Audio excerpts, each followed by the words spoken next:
आइए परमेश्वर के वचन में आज के शाम पवित्र आत्मा की सहायता से मनन करें, प्रार्थना करेंगे। प्यारे पिता, हमारे उद्धारकर्ता प्रभु परमेश्वर, यीशु नाम में हम आपके सामने झुके हैं। एक बार फिर हम प्रभु पवित्र आत्मा की सहायता चाहते हैं। धन्य पवित्र आत्मा परमेश्वर, आज हमारी अगुवाई सहायता की। आप ही के प्रभु के बारे में हम मनन कर रहे हैं। आप बहुत आदर की योग्य हैं, इसलिए प्रभु हमारी सहायता करें। ये पुत्र के मन के विचार पवित्र आत्मा आप हम पर प्रकट करें। हमारे लिए क्या योजना है, क्या विचार है, सब हमारी सहायता विनती सुने, धन्यवाद ग्रहण करें। प्रभु यीशु के पवित्र नाम से मांगते हैं, आमीन। पिछले 1 अक्टूबर और 22 अक्टूबर को हमने इलाहीम परमेश्वर के बारे में देखा। वास्तव में इलाहीम जो है बाइबल में कहीं नहीं मिलेगा, और इब्रानी शब्द है इलाहीम, जिसका मतलब है त्रिएक परमेश्वर। एक्चुअली में ये पिता, पुत्र, पवित्र आत्मा। तो हमने कुछ विचारों को देखा था। पहला तो था कि पवित्र आत्मा जो है वो एक एग्जीक्यूटिव एजेंट है। ये 6000 साल जो है ये 6 डिस्पेंसेशन में बांटे गए। क्या होता है डिस्पेंसेशन? एक अवधि, एक काल, एक समय। ये जो अब हम पिछले 5 पे नहीं जाएंगे, 6वां ये चल रहा है। ये 6th डिस्पेंसेशन कहलाता है of church, dispensation of church, कलीसिया का समय। और इसको dispensation of the Holi spirit भी कहा जाता है।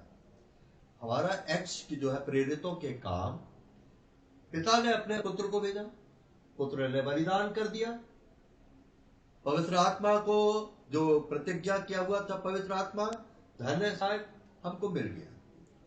अब इस डिस्पेंसेशन में पवित्र आत्मा के काम जो प्रेरितों के काम से चालू हुए और चलते रहेंगे।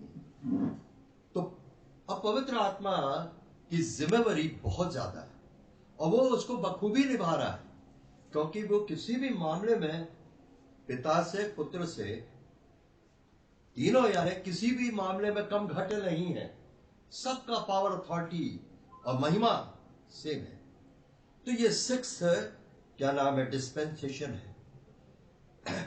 तो ये पिछली बार हमने देखा था पवित्र आत्मा का एक एम्ब्लेम या प्रतीक या छाया के रूप में डव। फिर हमने देखा था जल, जीवन का जल और डव। आज हम विंड और फायर, हवा और अग्नि, इनके ऊपर विचार करेंगे। ये भी पवित्र आत्मा के एम्ब्लेम्स। जब मैं विचार किया आपके साथ, अदन के बगीचे से जीवन के जल की नदी निकली, महानदी थी। फिर उसके बाद वो कई भागों में बढ़ गई और नदियों के रूप में बदल गई। बाद में मेरे ध्यान में आया, अदन के बगीचे में ही से वो नदी निकली है। और प्रकाशित 22 में लिखा है, और मैंने परमेश्वर के और मेमने के सिंहासन से एक नदी निकली देखी। ये वही नदी है, पर पाप के कारण से वो जो बात होनी थी अब नहीं हो पाई, जो कि यूहन्ना रचित सुसमाचार 7 अध्याय और उसके 32, 33, 34, 35, 37 पद में हुआ। प्रभु यीशु मसीह का नाम जो विश्वास करे उसके हृदय में से जीवन के जल की नदियां बह निकलेंगी। यह उसने पवित्र आत्मा के विषय में कहा था। तो वहां पर अदन के बगीचे में ये जो महानदी निकली, वहीं पर मेमने का सिंहासन भी था, मेमना भी था। और जब वो नदी निकली तो जगत की उत्पत्ति के प्रारंभ से, from the beginning of the creation, मेमना घात किया गया। हम ये प्रकाशित 13:8 में पढ़ते हैं। जगत की उत्पत्ति के समय से मेमना क्या हुआ? घात किया गया। अदन के बगीचे में परमेश्वर ने आदम और हवा को जो चमड़े के अंगरखे पहनाए पशु घात किया गया। और ये एक बलिदान था जिसको हम प्रभु यीशु मसीह के बलिदान में हम देखते हैं। जब प्रभु यीशु मसीह इस तरह का बलिदान किए, हम देखते हैं जब मत्ती 3 के अध्याय में आखिरी 2 पदों में हम पढ़ते हैं, जब बपतिस्मा लेकर प्रभु यीशु मसीह बाहर आए तो उस समय आकाश खुल गया और परमेश्वर के आत्मा को प्रभु यीशु मसीह ने अपने ऊपर उतरते देखा। आकाश खुल गया। जब नूह के समय में जल प्रलय हुआ, न्याय का पानी था, वो न्याय का पानी था। कौवा उड़ाया, बात नहीं बनी। पहली बार कबूतर उड़ाया, जब लौट के आ गया क्योंकि न्याय पूरा नहीं हुआ अभी। दूसरी बार, तीसरी बार जब उड़ाया, दूसरी बार में वो जलपाई का पौधा ले गया। मतलब एक नए जीवन की शुरुआत का संकेत। और जब तीसरी बार जब उड़ाया तो वो लौट के नहीं आया। तो कहां गया वो? लौट करके पिता के पास पवित्र आत्मा जो है, अब वो जब कलीसिया को मिल गया, वो पवित्र आत्मा के रूप आ गया, तो वो लौट करके अब नहीं जाने वाला। नूह ने खिड़की खोली और कबूतर उड़ाया, चला गया वो। परमेश्वर ने भी आकाश खोला। जो मत्ती 3, आकाश को क्या किया? खोला, खिड़की खोली है। और परमेश्वर ने अपना पवित्र आत्मा जो है अपने पुत्र के ऊपर डाल दिया। किस आधार पर? कि अब मेरा न्याय इस पुत्र के अंदर, क्योंकि परमेश्वर जो है वो भविष्य को वर्तमान में देखा है। न्याय पूरा हो गया, ये परमेश्वर देख रहा, मेरे पुत्र से मैं अति प्रसन्न हूं। ये जो करेगा नहीं बल्कि हो गया, वो अपने रिकॉर्ड में देख लिया उसने। और इस तरह से प्रभु यीशु मसीह जो है वो प्रतिज्ञा कर सका, मैं तुम्हारे लिए एक धन्य सहायक भेजूंगा। अब सीक्वेंस देखें किस प्रकार से हुआ। पवित्र आत्मा, कबूतर गया, लौट के नहीं आया। और वो पवित्र आत्मा जो है इस पृथ्वी पर प्रभु यीशु मसीह के बलिदान के बाद हमारे अंदर आया, कलीसिया में आया। और यह चीज को हम कहां पढ़ते हैं? जब पवित्र आत्मा उड़ेला गया। प्रेरितों के काम और उसके दूसरे अध्याय, पहले अध्याय के 8 पद, पहले अध्याय के 8 पद में, परंतु जब पवित्र आत्मा तुम पर आएगा तब तुम सामर्थ पाओगे और यरूशलेम और सारे यहूदिया और सामरिया में और पृथ्वी के छोर तक मेरे गवाह होगे। और पिछली बार हम देख भी रहे थे प्रार्थना मीटिंग में, यरूशलेम, यहूदिया और सामरिया। यरूशलेम कलीसिया, सारे यहूदिया मतलब हमारे अपने लोग, घर के रिश्तेदार, ये सब, और फिर उसके बाद सामरिया गवाह हो गए। सामर्थ के बाद परमेश्वर का धन्यवाद, जो पवित्र आत्मा हमें मिला है। क्या? पवित्र आत्मा की सामर्थ हमने पाया। 2 अध्याय प्रेरित, और हम वहां पर क्या पढ़ते हैं? उसके दूसरे पद में, और एकाएक आकाश से बड़ी आंधी की सी सनसनाहट का शब्द हुआ और उससे सारा घर जहां वे बैठे थे गूंज गया और उन्हें आग की सी जीवें दिखाई दी और उनमें से हर एक पर आ ठहरी। अभी हमने 1:18 में देख लिया, जब पवित्र आत्मा आएगा, और नीचे लिखा उंडेला जाएगा। ये 2 अध्याय में उंडेला गया और पवित्र आत्मा की सामर्थ्य वो भर गए। ये कौन लोग थे? ये करीबन 120 चेले थे। परमेश्वर प्रभु यीशु मसीह ने जाते समय कहा था कि तुम ठहरे रहना। तो सब प्रार्थना में, पहले अध्याय को अगर आप पढ़ेंगे, वो सब प्रार्थना में लौलीन रहे, लगातार बने रहे। और पेंटिकॉस्ट के दिन ये चीज हुई। ये जो घटना हुई, इसमें 2 बातें खास हैं। एक तो रशिंग और दूसरा स्ट्रॉन्ग विंड। बहुत ज्यादा स्ट्रॉन्ग विंड हमने देखा उसमें। माइटी विंड, एक अनुवाद कहता माइटी विंड। प्रियो, पवित्र आत्मा जब हमारे जीवन में आ गया है और जब वो माइटी विंड करके आता है, हम इसको छोड़ दें, सनसनाहट का शब्द, माइटी विंड करके आता है तो माइटी वर्क होने वाला है मेरे और आपके जीवन में। जब पवित्र आत्मा कुछ एक्स्ट्रा ऑर्डिनरी रूप से आता है, काम करता है व्यक्तिगत जीवन में, पारिवारिक, सामाजिक जीवन में, तो एक्स्ट्रा ऑर्डिनरी एक्सपीरियंसेस होते हैं। जरूर है इस प्रकार के एक्स्ट्रा ऑर्डिनरी जो एक्सपीरियंसेस है और हमारे साथ जो कुछ भी गुजरता है वो थोड़ा कष्टदायी है। फायरी ट्रायल्स होते हैं, फायरी डॉट्स होते हैं, तीर होते हैं, अग्निमय परीक्षाओं में से हमें जाना। अब ये आग की सी लपट के रूप में क्लोविन जीव है, जीव यानी फटी हुई जीव है।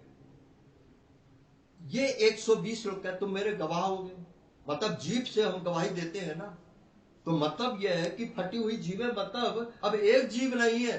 जैसे एक महानदी निकली कई नदियों में बदल गई, वैसे ही एक जीव जो है अब कई जीवें हैं। आज हम जितने यहां बैठे हैं हम सब एक एक जीव है, और इस तरह से परमेश्वर अपने माइटी वर्क को करा। माइटी विंड तो माइटी वर्क। और आज इसलिए हमारे जीवन में जो कुछ भी होता है, अगर ये माइंड में रखें, जो कुछ भी हमारे जीवन में ऊपर नीचे जो कुछ भी हो रहा है, अनंतता को ये चीजें छू रही है, अनंतता से लिंक हो रहा है ये, और इसलिए ये सब माइटी वर्क। अब मैं ये बताऊं कि आग, फायर, आग, बाइबल शास्त्र में आग के ऊपर बहुत से हवाले हैं। मैं कुछ चुनिंदा गवाह लूंगा, इंस्टेंसेस जो है। ये पवित्र आत्मा जब आग के रूप में उतरा कलीसिया के ऊपर, तो ये सामर्थ्य देने के लिए, सामर्थ्य पाओगे। यूहन्ना रचित सुसमाचार में जब प्रभु यीशु मसीह बंद कमरे में आए और कहा पवित्र आत्मा लो, ये पवित्र आत्मा उन्होंने लिया, कलीसिया का गठन हो गया। पर वो कलीसिया को अब सामर्थ्यवान करना है, एक्स 2 में हुआ, जहां पर कलीसिया एक अपने नए स्वरूप में प्रकट होती है, उसका मैनिफेस्टेशन है। तो कलीसिया को जब पवित्र आत्मा का अभिषेक मिला, उसके ऊपर कहते पवित्र आत्मा का बपतिस्मा, पहली अध्याय में है, पवित्र आत्मा का बपतिस्मा भी कहलाता है। तो जब पवित्र आत्मा का अभिषेक मिला और पवित्र आत्मा आया, तो पवित्र आत्मा दान और वरदान क्यों देता है? हर एक कमजोर आदमी को कुछ ऐसी भारी चीज पकड़ा दी जाए जो पकड़ ही ना सके। मैं और आप अपने आप में बहुत कमजोर हैं। उसके दान और वरदान के द्वारा परमेश्वर के राज्य को बढ़ाना और अनंतता के बारे में जो कुछ भी परमेश्वर की योजना है पूरी करना हमारी सामर्थ्य में नहीं है। तो दान और वरदान और गिफ्ट्स के द्वारा परमेश्वर के काम को आगे बढ़ाने का काम सामर्थ्य पाने पर, वो सामर्थ्य जो है हमको एक्स 2 में एक बारगी को मिल गई। अब हमें बार बार इस सामर्थ्य के लिए विनती नहीं करनी है। तो ये क्या हुआ? आग के द्वारा ये जो 120 जन थे, ये क्यों ठहराए गए कि तुम ठहरे रहना जब तक पवित्र आत्मा ना आए? ये वो लोग थे जिन्होंने अपने जीवन को इस तरह से समर्पण में लिया था, कॉन्सिक्रेशन था, कि वो आग के अनुभव में से भी जाने के लिए अब तैयार थे। ये जरूरी है कि यदि मैं और आप उसके लिए इस्तेमाल होना चाहते हैं, तो समर्पण और बलिदान हमारे जीवन में होना चाहिए। ये बलिदान के बाद की घटनाएं हो रही हैं, प्रभु यीशु मसीह का बलिदान, और ये जो थे इन्होंने अपने आप को मानो रोमन्स 12:1 के अनुसार अपने आप को बलिदान, जीता बलिदान के रूप में कर दिया। शर्त वही है उनके लिए, हमारे लिए भी। रोमन चैप्टर 12:1 और वहां पर, इसलिए हे भाइयों मैं तुमसे परमेश्वर की दया स्मरण दिला करके विनती करता हूं कि अपने शरीरों को जीवित और पवित्र और परमेश्वर को भावता हुआ बलिदान करके चढ़ाओ, यही तुम्हारी आत्मिक सेवा है। पुराने नियम में, बल्कि लेवावस्था में 70 टाइम्स, 70 बार जब बलिदान और भेंट चढ़ाने वाली बात आई है, वहां पर आग जरूर है। आग के द्वारा ही बलिदान जो है, बिना आग के बलिदान की बात नहीं है। अदन के बगीचे में उस जीवन के वृक्ष के फल को ना खा ले आदम और हवा, और हमेशा के लिए जीवित रहे, और पाप इस पृथ्वी पर बेशुमार बढ़ता जाए, परमेश्वर ने एक ज्वालामय तलवार ठहरा दी, ज्वालामय आग से भरी तलवार। यहां पुत्र और पवित्र आत्मा दोनों है। तलवार परमेश्वर का वचन, पुत्र, और आग पवित्र आत्मा। वहां पर उस जीवन के वृक्ष से दूर रखने का बात थी आदम और हवा को, परंतु आज हम नए नियम के विश्वासियों को पवित्र आत्मा उस जीवन के वृक्ष के पास ला रहा है। जितना उसके साथ हम जुटेंगे, संगति में आएंगे, आदम और हवा के लिए सौभाग्य खत्म हो गया, मेरे और आपके लिए उस जीवन के वृक्ष के पास आने और फल खाने का पूरा अधिकार है। वो अधिकार उन्हें खो दिया था, आज हमको अंतिम आदम में वो अधिकार मिल गया है। तो मैं और आप अब इस बात में बहुत ही कहा जाए एक अनुग्रह के समय में है, बड़ा अनुग्रहकारी ढंग से हम अपने समर्पण को व्यक्त कर सकते हैं। हम देखें अब्राहम के बारे में 22 अध्याय 7 पर, वहां पर वो पूछता है अब्राहम से, इसहाक, पिताजी है मेरे पिता, ये लकड़ी और आग तो है, पर बलिदान का पशु कहां है? नोट कीजिए, मैं विचार कर रहा हूं आग का ना, आग तो है, यानी एक बलिदान जो कि प्रभु यीशु मसीह के बलिदान की शेडो है। आग की जरूरत है। हमारा प्रभु यीशु भी आग के अनुभव में से गुजरा। जब मिस्र देश से निकलने को थे, क्या कहा था? मांस को, मेमने, निर्दोष मेमने को जो वध किया जाएगा, उसके मांस को भूंज कर खाना, भूंज कर, आग। और ब्लड जो था वो तो डोर पोस्ट पर लगाया गया। तो बलिदान के अंदर दोनों चीज आ रही है। मैं और आप घबराए नहीं, हमारा प्रभु जो है वो पूरी तौर से अंडर कंट्रोल, हमारी सारी परिस्थिति उसके कंट्रोल में है। मैं और आप अगर ये सोचते शैतान लाए, बाप रे, अगर बड़ा माइटी वर्क देखना चाहते हो अपने जीवन में, तो माइटी आग और हवा में से भी जाना पड़ेगा। तो प्रभु को मालूम है, मैं और आप, हमें से हर एक जन कितने आत्मिक माप में है। जितना आत्मिक जीवन हमारे अंदर है, उससे बाहर हम नहीं जाएंगे। ये तो प्रभु के बड़े बड़े, अब अय्यूब, वो तो कितना भयानक उसमें से गया, ये सब के बारे में हमारा ख्याल आ जाता है। खैर अभी हम जरा भटके नहीं, विचार पर चले। तो ये जो आग है, ये आग हमारे को बलिदान की ओर इशारा करती है। जीवित और भावता मन भावता बलिदान, ये 120 जो थे, इन्होंने एक प्रकार से परमेश्वर के आत्मा ने देख लिया, ये बिल्कुल अब मेरे लिए धधकती आग बनेंगे। इब्रानी और उसका पहला अध्याय, वो अपने दूतों को पवन, पहला अध्याय और 7 पद, और स्वर्गदूतों के विषय में यह कहता है कि वह अपने दूतों को पवन, देखिए विंड, और अपने सेवकों को धधकती आग बनाता है।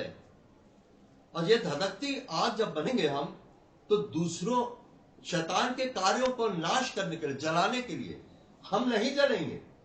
अरे धधकती आग यानी हम बिल्कुल आग से, यदि कई बार जला देते ना, आग से आदमी भाग रहा, जलता हुआ भाग रहा है। हमारा फर्क है बिल्कुल हिसाब। तो यहां पर ये जो है अब्राहम जो है वो अपने पुत्र से आग की बात करता है। फिर हम देखें अगर जेनेसिस और उसके 15 अध्याय और उसके 11 और 17 पद निकाल लें इसको। जेनेसिस 15 अध्याय और 11 और 17 पद पढ़। जब मांसाहारी पक्षी लोथों पर झपटे, तब अब्राम ने उन्हें उड़ा दिया। तू तो अपने पितरों में कुशल के साथ मिल जाएगा तुझे। हाँ। और ऐसा हुआ कि जब सूर्य अस्त हो गया, हाँ, और घोर अंधकार छा गया, तब एक अंगीठी जिसमें से धुआं उठता था और एक जलती हुई मशाल दिखाई दी, जो उन टुकड़ों के बीच में से होकर निकल गई। ये अध्याय जो है यहूदियों के पॉइंट ऑफ व्यू से बहुत ही खास अध्याय है। इसमें परमेश्वर ने बता दिया अब्राहम को कि आने वाले समय में मेरी अपनी निज प्रजा का क्या स्थिति बनेगी। 400 साल तक दुखताएं आदि आदि, मैं नहीं जाऊंगा उस पर। और ये 11 पद में पक्षी मांसाहारी पक्षी लोथों पर झपटे, तब अब्राहम ने उन्हें उड़ा दिया। ये अशुद्ध पक्षी है, और इसलिए जहां प्रभु का काम होगा शैतान झपट्टा तो मारेगा। पर 17 पद में आ जाए, जब सूर्य अस्त हो गया और घोर अंधकार छा गया, तब एक अंगीठी जिसमें से धुआं उठता था और एक जलता हुआ पलीता देख पड़ा, जो उनको टुकड़ों में से होकर के बाहर निकल गया। ये जो धुआं उठता था, मेरा इसका ऊपर ध्यान गया, अंगीठी बुझने वाली है, यहूदियों के लिए है ये भविष्यवाणी, बाद में उनका तो पिक्चर बदलेगा। और एक जलता हुआ पलीता देख पड़ा, पर परमेश्वर बतला रहा है अंगीठी जो है बुझ रही है, धुआं उठ रहा है, इसका मतलब, परंतु बुझेगी नहीं, क्योंकि एक पलीता भी है वहां जलता हुआ। मेरे और आपके लिए इशारा पवित्र आत्मा, मैं और आप कई बार इस प्रकार से धुआं देती हुई बत्ती बन जाते हैं। प्रभु के वचन में लिखा है धुआं देती हुई बत्ती को नहीं बुझाएगा। मत्ती 12 और 20 में आप लिख लीजिए, पढ़ना नहीं अभी। वो धुआं देती बत्ती को नहीं बुझाएगा। कई बार मेरे और आपके जीवन में ऐसा लगेगा अब कुछ नहीं बचा, बस धुआं है, धुएं के अलावा कुछ नहीं बचा। पर हमारा परमेश्वर, उसने हमको एक धन्य सहायक पवित्र आत्मा दिया, हमारे लिए विनती कर रहा हो, हम बुझेंगे नहीं, बल्कि हमारे को वो पलीता के रूप में, आग के रूप में और गर्म कर देगा। जहां हम ठंडे होंगे गर्म कर देगा। ये आग का काम है, विशेषता है कि वो आग क्या क्या करती है। आग जो है, कोयले जो है उनको धधका देती है। अगर हम आग में पंखा करें और आग जो है पंखा, हवा और पंखा दोनों, हवा और आग का दोनों का जोड़ है। आज हवा चल रही है, पंखा चल रहा है, और आग जो है वो क्या हो रही है, कोयले दहक रहे हैं। ये पवित्र आत्मा जो है हवा के रूप में भी है और आग के रूप में भी है। कलीसियाई जीवन में यही तो होता है। पवित्र आत्मा जो है किधर को आती किधर को जाती, यूहन्ना 3 में हम पढ़ चुके। हमारे एक छोटे से झुंड में ये पवित्र आत्मा का जो गति है वो हम देख नहीं सकते, यानी उसको महसूस कर सकते। और पवित्र आत्मा का काम है ज्यादा से ज्यादा, अब एक कोयले की बात नहीं है, अंगीठी में कोयले हैं कई, मैं और आप सब कोयले हैं। इस छोटी सी कलीसिया के हम कोयले, अंगीठी है। अगर मैं और आपके जीवन में व्यक्तिगत रूप से कहीं कुछ ठंडापन आ रहा है तो दूसरे जो कोयला गर्म है, और यहां पर हवा भी चल रही, विंड भी गर्म हो जाएंगे। इसलिए तो बार बार परमेश्वर चाहता है कि कलीसियाई जीवन के अंदर हम बने रहें। और क्या होगा कि जैसे जैसे हम इस कलीसिया के जीवन में बने रहेंगे, हम धधकती आग बनते चले जाएंगे। फिर हमारे अंदर से वो गुनगुनापन नहीं रहेगा। तो लौदीकिया की कलीसिया में ना तो ठंडा है ना तो गर्म है, गुनगुना, मैं तुझे अपने निकाल मुंह से फेंकने पर हूं। तो पवित्र आत्मा का एक बहुत भारी एग्जीक्यूशन या उसका कार्य हम विश्वासियों को गुनगुना नहीं रहने देना चाहता। तो उसके लिए क्या है, वो परिस्थितियों को इस्तेमाल करता, सर्कमस्टेंसेस हमारे जीवन में। अब क्या हो रहा है, हमारे जीवन में परिस्थितियां आ रही कि नहीं आ रही, कभी कुछ हो रहा है, कभी इससे पहले कभी नहीं होता था, और कैसी कैसी हमारे समस्याएं खड़ी हो रही है हक्का बक्का करने के लिए। परंतु अगर हम ये ध्यान रखें, सबके अंदर प्रभु जो है ऑल माइटी, सर्वाधिकारी, कंट्रोल में कर रहा है। वो हमारे साथ परमेश्वर अपने कार्य को जब कर रहा है तो अधूरा नहीं छोड़ेगा। हम भी पीछे नहीं हटने वाले। लिखा ना बिरानी में, हम पीछे हटने वाले नहीं कि नाश हो, विश्वास में बने रहेंगे, हमें पीछे नहीं हटना। जब हमारा परमेश्वर कहता क्या जरूरत है, मैं क्रिएटर जो हूं, मैं पीछे नहीं हूं, मैं तुम्हारे साथ हूं, तुम्हारे अंदर हूं। पवित्र आत्मा मैंने दिया तुम्हारे लिए, तुम्हारे अंदर और तुम्हारे द्वारा काम करने के लिए। तो ये 15 अध्याय के 17 पद में यहूदियों के लिए, पर हम इसको अपने लिए भी ले सकते हैं। फिर पवित्र आत्मा का काम है पिघलाने के लिए। गर्माहट, आग पिघलाती, बर्फ को पिघला देती है। मैं कई बार किसी समय में कईयों को ये वचन दिया जो बहुत टाइम लगा रहे हैं प्रभु को ग्रहण करने के लिए। मैं उनको वार्निंग स्वरूप बोला, देखो जितना तुम टाइम लगाओगे प्रभु यीशु मसीह को ग्रहण करने के लिए, तो ये मान के चलो कि जो सूरज बर्फ को पिघला देता है, वही सूरज गीली मिट्टी के ढेले को हार्ड भी कर देता है। और एक दिन तुम्हारा हार्ड हो जाएगा, हृदय कठिन, फिर मुश्किल हो जाएगा। तो पवित्र आत्मा की जब तक गति चालना में है, उसको महसूस करके, अब ये तो एक अविश्वासी की बात कर रहा हूं, एक विश्वासी होकर के हमें ये मान के चलना है। अगर हम किसी बात में डिले कर रहे हैं तो धीरे धीरे हमारे अंदर कड़ापन आता जाएगा। पर पवित्र आत्मा जो है नहीं चाहता कि हमारे अंदर कड़ापन आए। फिर पवित्र आत्मा का काम है हमारे हृदय के अंदर के ठंडापन को दूर करके सुर गाना। निकालेंगे नहीं, हम लूका 24 और 32 में कई बार हम पढ़ चुके हैं। वहां पर दो चेले इमाउस की ओर जा रहे थे यरूशलेम से, और वहां पर प्रभु यीशु मसीह उनके बीच में आ गए, वचन से बात किया, और जब खाने की टेबल पर बैठे तो उनकी आंखों से लोभ हो गया, और तब वो उनकी आंखें खुल गई, वो पहचाना कि तो यीशु था। तो वो कहते हैं जब वो हमसे बात कर रहा था तो हमारे हृदय सुलग नहीं गए, धड़क धड़क नहीं गए। यहां पर ज्वाला में तलवार, आग भी है, तलवार भी, वचन है और आत्मा ने उनके अंदर उनको सुलगा दिया।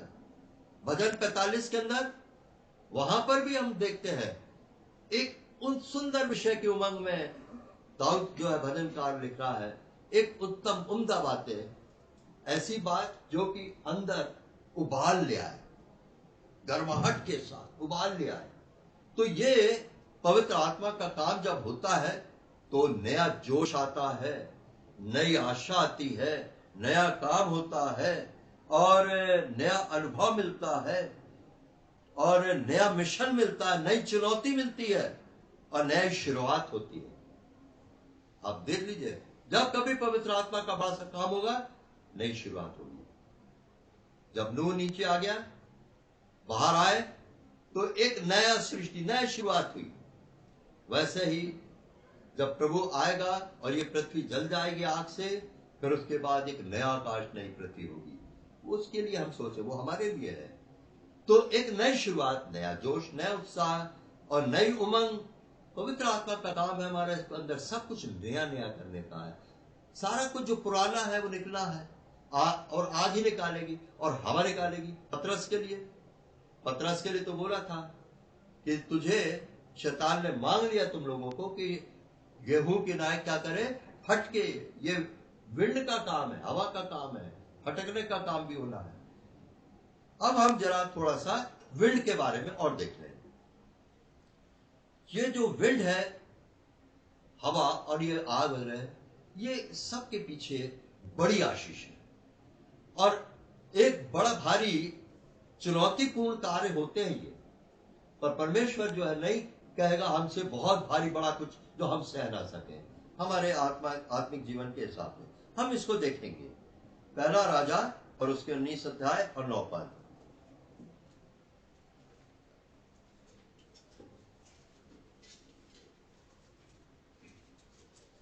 पहला राजा 19 अध्याय 9 पद। एलिया के बारे में हम बहुत बार देख चुके हैं। आज यहां देखें फिर से। वहाँ वह एक गुफा में जाकर टिका, हाँ। और यहोवा का यह वचन उसके पास पहुंचा, हे एलिया, तेरा यहाँ क्या काम? हाँ, अच्छा। अब वो बताता, मेरे को बड़ी जलन हुई है।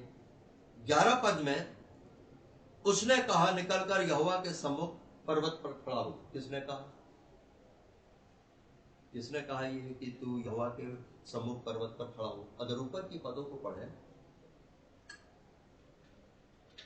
ये वही दूत है जिसने खिलाया पिलाया। किस तरह की हालत में था, बिल्कुल लस्त पस्त, और ऐसे समय में दूत ने उसको खिलाया रोटी और उसको पानी पिलाया। तो यहां पर यात्रा बड़ी भारी थी, दूसरी बार उसको खिलाया, भारी यात्रा करनी है, उसी भोजन से बल पा करके ये दूत यीशु मसीह, उसने वचन रूपी दूध, मन्ना, रोटी, सभी तो है वचन, गरिष्ठ खाना, और उसको गुफा तक पहुंचाया, वहां पर पहुंचा दिया। वहां पर परमेश्वर ने उससे बात किया।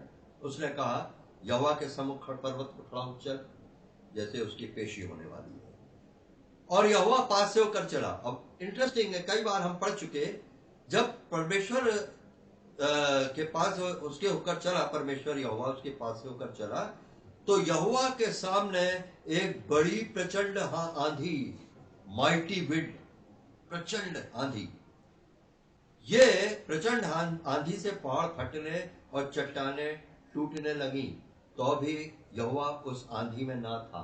आप इस बात को नोट करना, जब कभी भी आंधियों में आता, जैसे यहां पर ये आंधी परमेश्वर की ओर से थी, पर कई आंधियां जो हैं वो शैतान की ओर से आती है। हम देखते हैं बुद्धिमान ने चट्टान पर अपना मकान बनाया और आंधियां आई, ये शैतान की ओर से आई। जब वो चले जा रहे थे चले नाव पर, तो क्या हुआ, प्रभु तो प्रार्थना कर रहा है, और ये नाव पर लसपस्त हो गए। चौथे पहर तक वो खूब लगे रहे, करते रहे किसी तरह से। बड़ी भयानक रात थी वो उनके लिए, और प्रभु जो है नाव पर, पानी पर चलता हुआ आया, तब उसको देखे वो भूत है करके डर गए। और इसको आप पढ़ लेना, यूहन्ना 6 और 21 के अंदर, और मत्ती 14 और 24 के अंदर, दो चीजें मैं बताने जा रहा हूं यहां। मत्ती 24 और 14 में लिखा है, वो चेले जो थे वो इतने घबरा गए थे, लसपस हो गए थे। विशेष बात, हवा सामने की थी। एडवर्सरी शैतान को बताता है ये चीज। शैतान हमारा बहुत विरोध करेगा, हर बात में अड़चन डालेगा, और हम कहेंगे क्या करें क्या नहीं करें। हमें सहरे का संग हो रहा है, ये हम लोग के संग हो रहा है। अभी हमारे बच्चे लोग आ रहे हैं वहां से, बनारस से आएंगे। अभी हम बहुत सी चीजें इसमें हम उलझन में, क्या करें क्या नहीं करें। एक ऐसा लगता है जैसे कि एडवर्सरी हमारा विरोध करने पर है। याद रखना, जब कभी भी ऐसा हो, हम आनंदित हो कि ये एडवर्सरी विरोध कर रहा है, इसका मतलब यह है कि तुरंत हम अपने निशाने पर पहुंच जाएंगे। ये 14-24 में है, और तुरंत वे लोग वहां पहुंच गए जहां वो जाना चाहते थे। करीब वो 7 किलोमीटर भटक गए थे, और अपने मार्ग में पानी में 7 किलोमीटर भटक गए थे, इंग्लिश अनुवाद के अनुसार से। यहां पर तो 3 या 4 मील लिखा हुआ है हिंदी में। और जब प्रभु यीशु मसीह ने आंधी को थामा, डांटा, और अंदर आया, नाव पे आया और डांटा, कहते तुरंत, टाइम नहीं लगा। अभी हम सुन रहे थे, फिर प्रभु दाऊद कहता अपने करुणा की बात शीघ्र मुझे सुना। अरे हम सब का ये है, हम बहुत जल्दी, ओ प्रभु हम तो बड़े मुश्किल में हैं, पिंजरे में फंसे हुए पक्षी के सवाल है, फड़फड़ा रहे, क्या करें क्या नहीं करें इस परिस्थिति में। तब प्रभु मुझको अभी 6-7 दिन पहले एक वचन रात को सोते से पहले 1 बजे दिया, 12:30-1 बजे। मैं उसकी सहायता से शहरपनाह पार कर जाऊंगा। मेरे माइंड में पहाड़ आया था, बाद में मैंने पूछा तो कहने पहाड़ नहीं, 18 में है।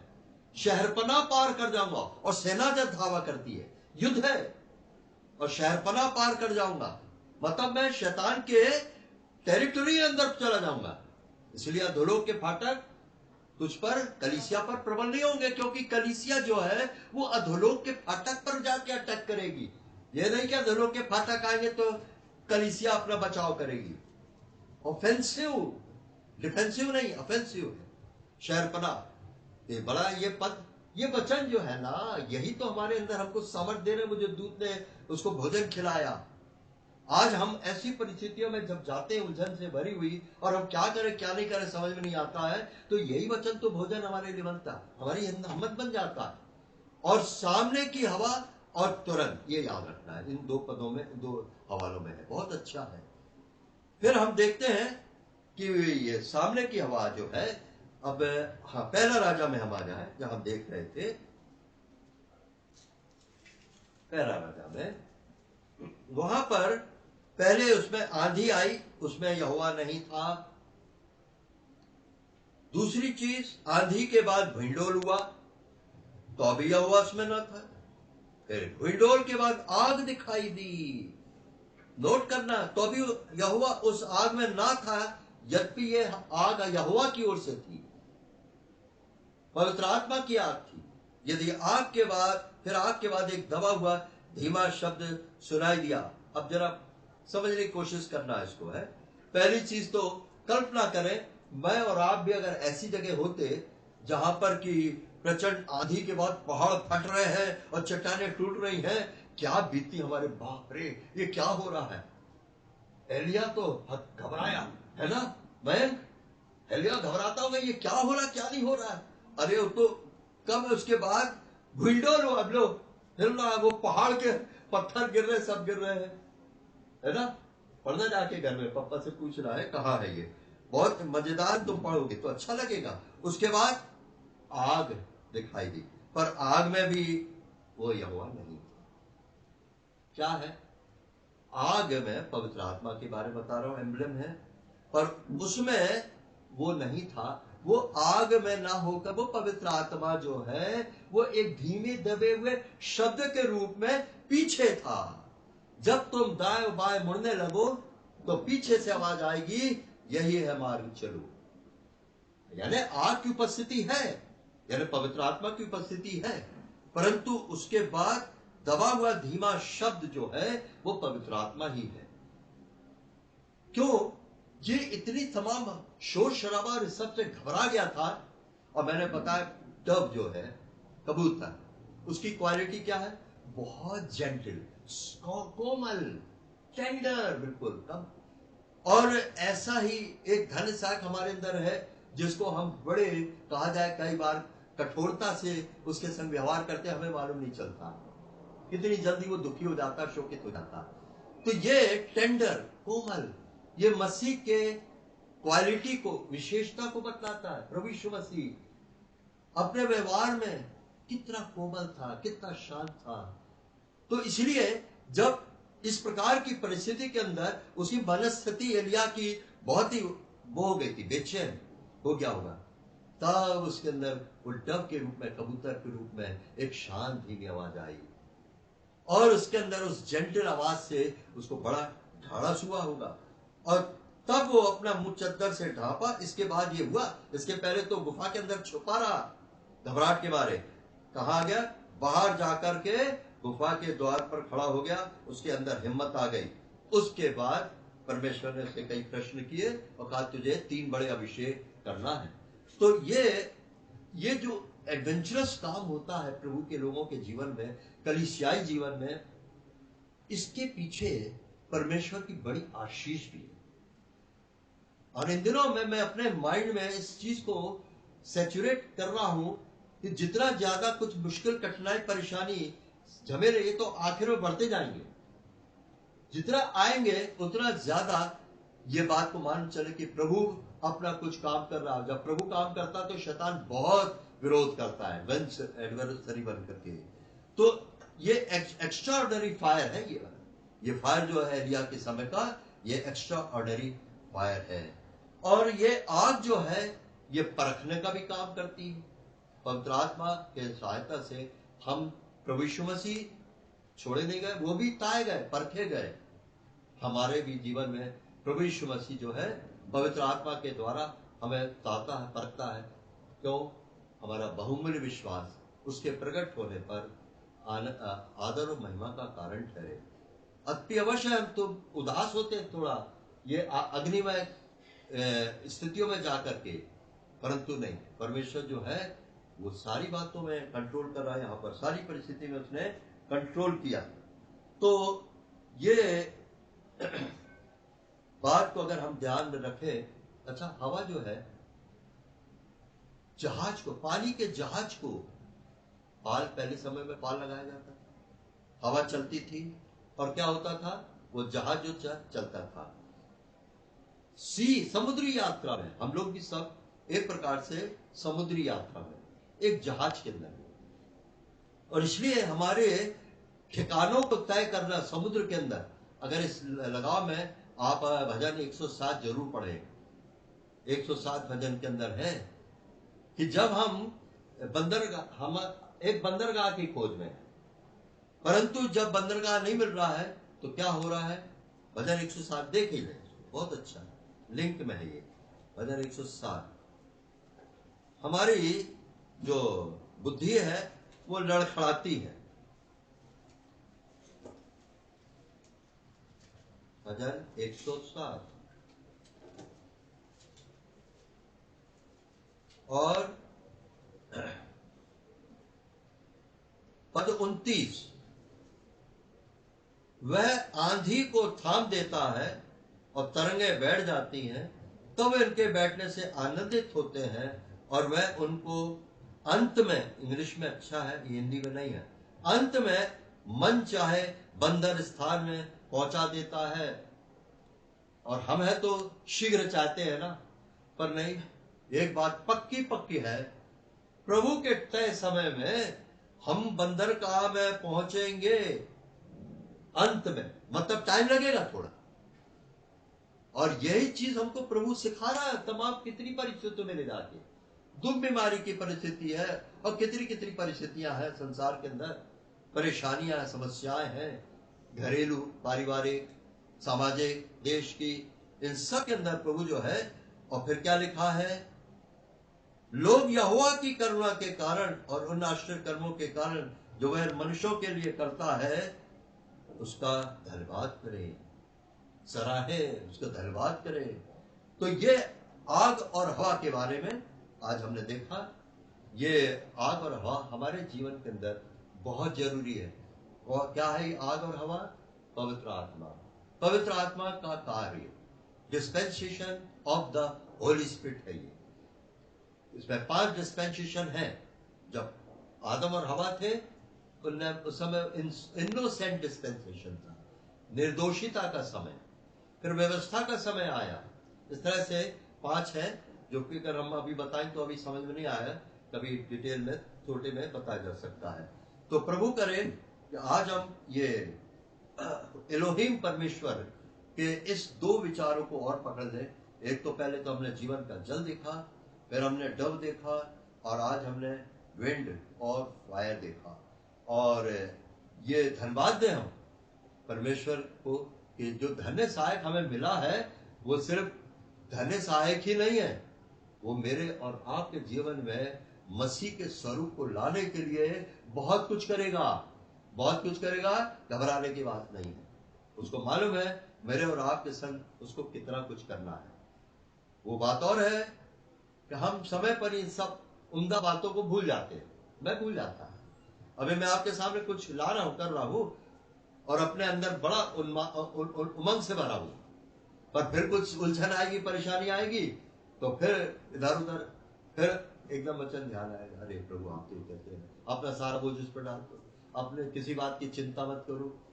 बार बार मैं हंसता हूँ, कई बार सच बात में हंसता हूँ मनी मन, प्रभु क्या देखो तुम, अब इतना सब कहा आपने, तो मैं क्यों इधर उधर दाएं बाएं, आप संभाल रहे हैं, आप चला रहे हैं। एक बार राजे ने वचन दिया था, नूह के जहाज को किसने चलाया? उसमें कोई परमेश्वर ने चलाया। वो कलीसिया है वहां है, और नूह का जहाज जो है वो मनुष्य का पुत्र है। तो जब परमेश्वर चला रहा है तो फिर चिंता किस बात की? पर यह है मनुष्य है, फिर भी चिंता करने लगते हैं। प्रभु अपने वचन पर आशीष